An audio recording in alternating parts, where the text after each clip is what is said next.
Des objets du quotidien, transformés pour une seconde vie. La chaise bleue. Patrice Ferras est à l'origine de cette œuvre monumentale, créée avec des meubles abandonnés par les habitants du quartier. Sa façon d'interpeller sur la gestion des déchets, il veut mettre en valeur des objets censés être détruits. C'était faire sortir le mobilier, mais d'une façon un peu différente de l'habitude. C'est-à-dire que ce n'est pas par l'escalier, mais c'est par la façade.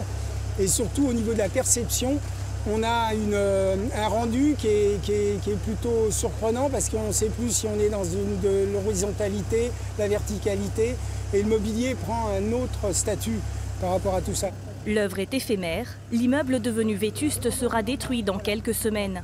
Avant sa démolition, le bailleur social qui finance en partie ce projet artistique a tenu à valoriser le quartier et ses habitants.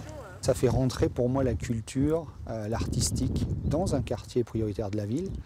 C'est bien aussi de pouvoir créer le lien entre les différents habitants de la commune, de créer aussi le questionnement, l'interrogation. Les gens passent, vont interpeller l'artiste. Avant d'en arriver là, c'est beaucoup de préparation en atelier. Éviscérer les meubles, peindre, trouver la bonne fixation, surmonter les difficultés techniques. Pour chaque objet, on découvre là où son point faible, son point fort. Donc il faut à chaque fois s'adapter à l'objet, donc c'est pas évident.